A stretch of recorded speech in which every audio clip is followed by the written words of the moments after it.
I would say I started watching Carolina basketball, or started being aware that it was important to my family in 2005. In 2005, Carolina won the national championship against, I believe, Illinois, Derek Williams. And I guess then from that point, I was like, oh, yeah, that would be my team. Or, if I was ever in the room or watching it as I grew up, 5, 6 years old, that's about the time that you kind of, I guess, start to care about sports, maybe. Since that time, NC State has beaten UNC in basketball 6 times.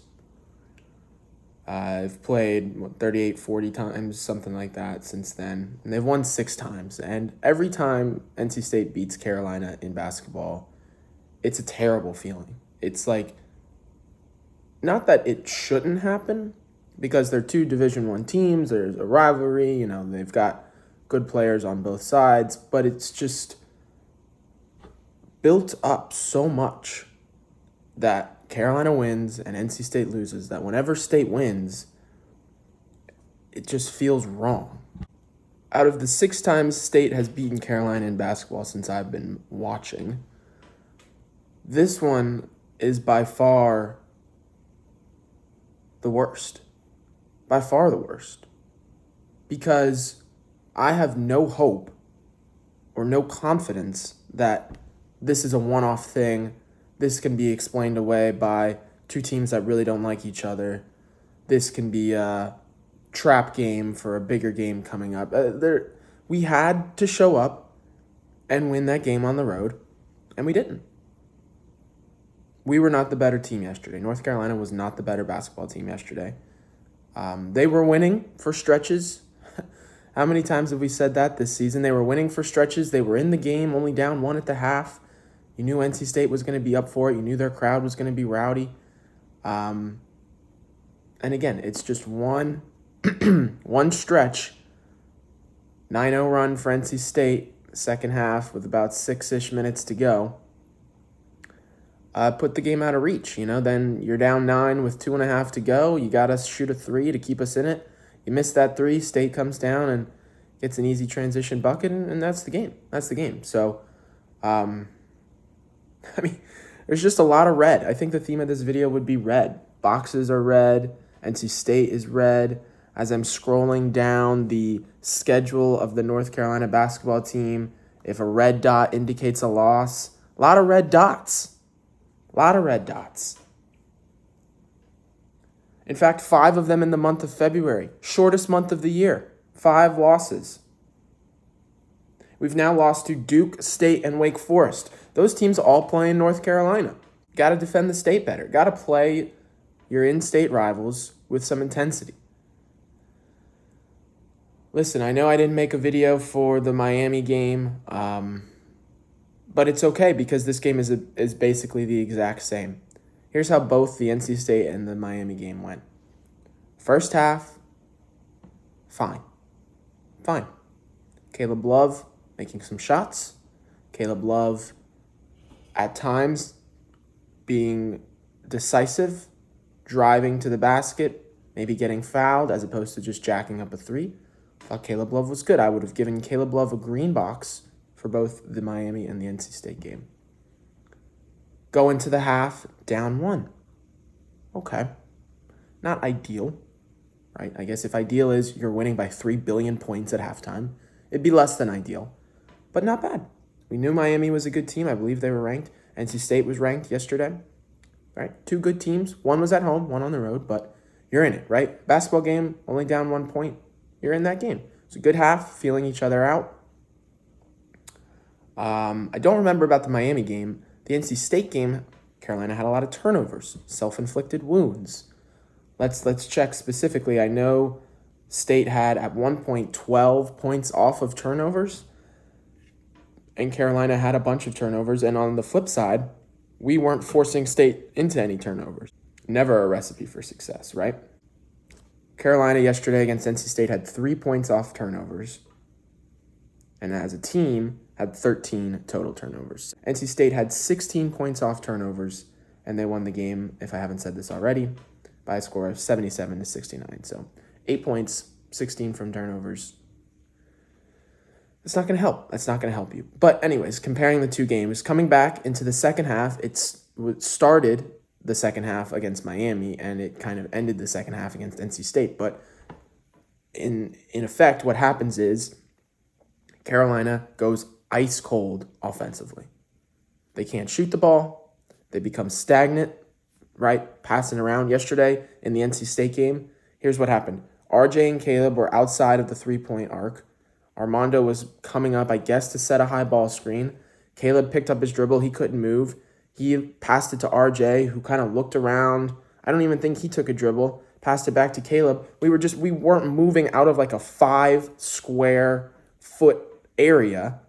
And Caleb tosses a lazy pass into Armando, and it's stolen, and it's an easy bucket for State.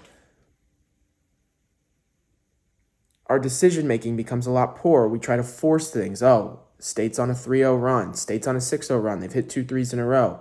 Well, let's get the ball quick, and let's push. And then I'm going to throw a bad pass to Puff, who's kind of out of bounds, and he's got to throw it up to someone else. And now, we've lost it, or it falls out of bounds, or we put up a shot and no one's there for the rebound and it doesn't go in, and now State's coming back the other way. And what was a 6-point lead for Carolina has evaporated into a tie ball game, and now they're going on a 9-0 run. I think I saw, in all, the game ended on a 27-9 NC State run. Now, NC State has good players. They're capable of that. Same with Miami. But you just cannot let that happen. You cannot let that happen. And it's not as simple as our shots aren't going in. It's the way we're playing. We're running down, a little bit out of control. Sometimes we're not making enough passes. Sometimes we're making too many passes. We put up a shot. Maybe it's a 3 with a long rebound that falls to one of State's guards, who just catches it, and by the time he turns, it's already a 2-on-1 fast break for them. Because we've crashed on a 3-point shot that's going to bounce outside of the paint or whatever. It's just so discombobulated, and it happens so quickly. Like, the first half wasn't perfect, but it was fine. It was fine. We had turnovers, we had a tech, and it was fine. We were only down 1. Then we come out in the second half, putting some shots together, taking the crowd out of it. We go up 6. I think it was 54-48. And then it's the same thing that happened with Miami, but it happened there a little bit different time in the game. We just absolutely capitulate. We choke. I mean, I hope you've seen in this brief comparison of the last 2 games, what we are doing as fans right now is defining insanity. We are coming into a game, we're saying, well, Carolina didn't shoot well last game. Okay, hopefully they shoot better today. Okay, same starters. Okay, first half, we're going to bring a lot of the subs in. Bench rotation is good. Second half, starters are going to play basically the whole game, the whole half. Okay, start shooting. Okay, first half, we're fine. We're in it. Second half, go back to the Pitt game. Go back to the Wake game where we started abysmally. It's a 7-minute chunk at some point in the game. 33 minutes, fine. Not the number 1 team in the country, but a good, solid team. 7 minutes of, you guys can just go ahead and score 15 unanswered points. And then we're like, oh my God, what? We have 2.5 minutes left. We have to start shooting threes from the logo because there's no time left. If they take their 30-second shot clock, that's it. Game's over.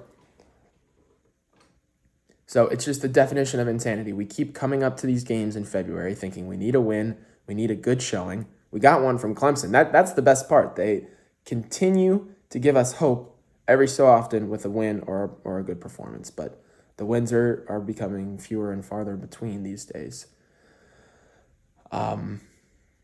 If I said 2 videos ago, this is it, time to buckle up, I don't even know what you would call this. We've got 4 games left, then the ACC tournament, and then our season is over at our current rate. I mean, if we win, first of all, who even knows what our ACC tournament seed is going to be?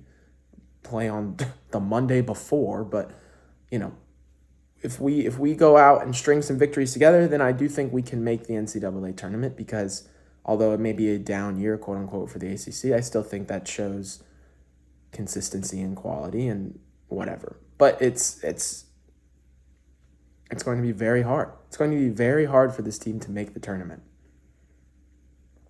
It's unbelievable. You lose games early that you shouldn't have lost, and now when you need to win the games, to make up for the fact that you lost games earlier, you're also not winning those games. What else could I say? I mean, I think statistically we were all right. Going back to our 33 minutes, Armando double-double, Caleb had 23, Pete Nance made a three-pointer. RJ was bad, 2 for 13 from the field, or, just wasn't shooting well. There's really just not much else to say. It's a red day. It's a red day. The red wedding. The red wedding. I think all we can do really is look forward. Notre Dame on Wednesday, then home against Virginia. Then you go to Tallahassee next Monday. And end with senior night against Duke on March 4th.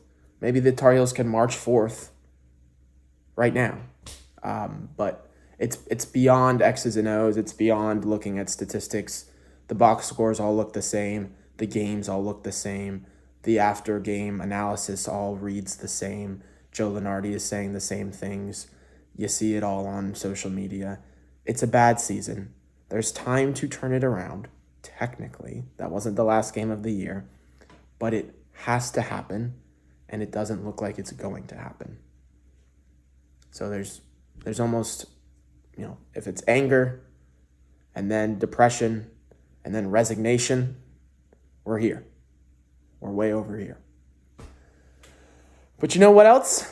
I'm going to turn on the TV on Wednesday and I'm going to watch it again. Yep, because that's what you got to do.